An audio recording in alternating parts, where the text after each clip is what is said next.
कुछ जगहें ऐसी होती हैं जहां इंसान अगर चला जाए तो वापस वही इंसान नहीं रहता। ये कहानी है मध्य भारत के एक छोटे से गांव बैरागढ़ की, जहां शाम 6 बजे के बाद दरवाजे बंद हो जाते हैं। सूरज ढलते ही गांव में सन्नाटा छा जाता है, बच्चे चुप हो जाते हैं और कोई भी बाहर निकलने की हिम्मत नहीं करता। वजह सिर्फ एक है, गांव के बाहर खड़ा एक पुराना पीपल का पेड़। गांव वाले कहते हैं कि वो पेड़ लोगों को नाम लेकर बुलाता है और जिसका नाम उसने ले लिया वो अगली सुबह कभी नहीं दिखता। रवि, निखिल और पूजा शहर से आए 3 दोस्त थे। वे डरावनी जगहों पर डॉक्यूमेंट्री बनाते थे और अंधविश्वास पर हंसते थे। जब उन्होंने गांव वालों से सबसे डरावनी जगह के बारे में पूछा तो सबका जवाब एक ही था, पीपल का पेड़। एक बूढ़े आदमी ने कांपती आवाज में उन्हें चेतावनी दी, अमावस्या की रात उस पेड़ के पास मत जाना। लेकिन निखिल हंस पड़ा और बोल, आज की रात ही जाएंगे। संयोग ऐसा था कि वही रात अमावस्या की थी। रात करीब 11:40 बजे तीनों टॉर्च और कैमरा लेकर गांव के बाहर पहुंचे। चारों तरफ घना कोहरा फैला था। पीपल का पेड़ दूर से ही अजीब लग रहा था, जैसे किसी ने अपने हाथ फैला रखे हों। उसकी जड़ें जमीन से बाहर निकली हुई थीं, मानो किसी को पकड़ने के लिए तड़प रही हों।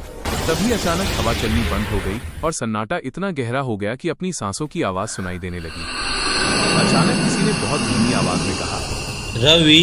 पूजा चौंक गई और रवि की तरफ देखा, लेकिन रवि ने कुछ नहीं कहा था। कुछ सेकंड बाद फिर आवाज आई, निखिल। अब तीनों का दिल जोर जोर से धड़कने लगा। ये आवाज न किसी दिशा से आ रही थी, न किसी इंसान की लग रही थी। ऐसा लग रहा था जैसे पूरा जंगल फुसफुसा रहा हो।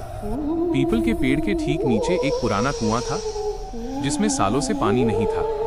पूजा ने हिम्मत करके टॉर्च नीचे डाली। पहले तो कुछ नहीं दिखा, फिर अचानक टॉर्च की रोशनी में कुछ चमका। नीचे कोई चेहरा नहीं था, सिर्फ 2 आंखें थीं, बड़ी, लाल और रोती हुई। मुझे उसी पल बाहर नीचे से निकालो। खुरदरी आवाज आई। रवि पीछे हट गया और उसका पैर फिसलते फिसलते बचा।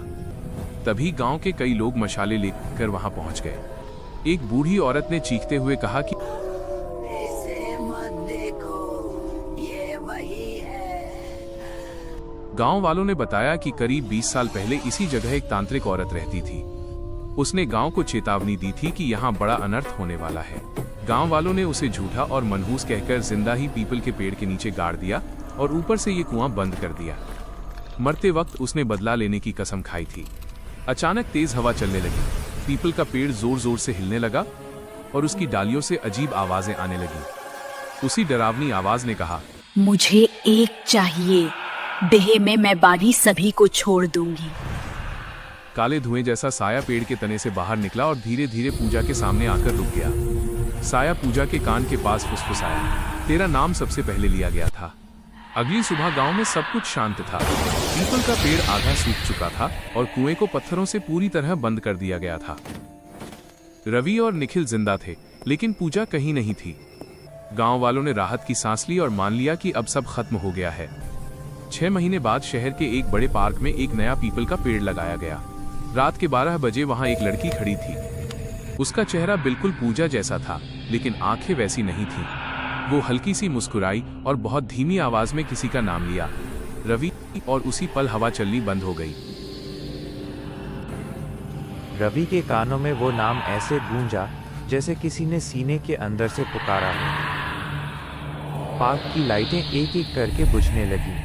हवा अचानक ठंडी नहीं, भारी हो गई। रवि ने पीछे मुड़कर देखा, वो लड़की अब उसके बिल्कुल पास खड़ी थी। चेहरा पूजा का था, लेकिन मुस्कान मानो किसी और की।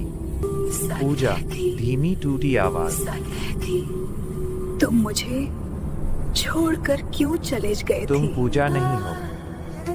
लड़की हंसी, लेकिन आवाज में 2 आवाजें थी, एक पूजा की, दूसरी किसी बहुत पुरानी चीज की। नाम लिया जाए तो पजामा पूरा होता है। जमीन हिलने लगी। पार्क के बीच लगा नया पीपल का पेड़ तेजी से बढ़ने लगा। उसकी जड़ें जमीन फाड़कर बाहर आने लगी, सीधे रवि के पैरों की तरफ। रवि भागने लगा, लेकिन हर रास्ता उसी पेड़ के पास आकर खत्म हो रहा था।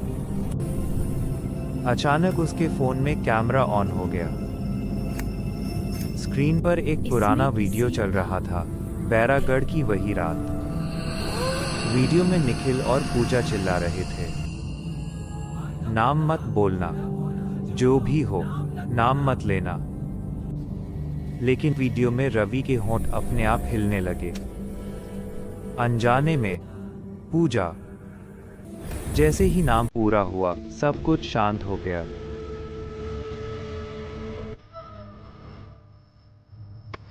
अगला नाम कौन सा है? ये सवाल सिर्फ रवि के लिए नहीं था। वो सवाल अब हर उस इंसान के लिए था जो रात में अकेला है, जिसका मोबाइल उसके हाथ में है और जिसने ये कहानी सुनी है। तांत्रिक महिला। गांव वाले उसे तांत्रिक कहते थे, लेकिन सच ये था कि वो कोई तांत्रिक नहीं थी। उसका असली नाम धर्माबाई था। उम्र करीब 50 साल, पति मर चुका था, कोई बच्चा नहीं। वो गांव के बाहर पीपल के पेड़ के पास एक टूटी झोपड़ी में रहती थी। धर्माबाई अलग थी, इसलिए डरावनी लगती थी। वो रात में जागती थी क्योंकि दिन में उसे नींद नहीं आती थी। वो लोगों की बातें ध्यान से सुनती थी और यही उसकी सबसे बड़ी गलती बन गई। तुम्हें कैसे पता? एक दिन उसने गांव की एक औरत से कहा, अपने पति को आज खेत मत भेजना। और उसी दिन वो आदमी सांप के काटने से मर गया। लोग डर गए। एक रात उसने गांव के लड़के से कहा, आज नदी में मत नहाना। अगली सुबह नदी से एक लाश मिली। लोगों ने सवाल नहीं पूछा, इसे कैसे पता? लोगों ने फैसला कर दिया, ये कुछ गलत करती है।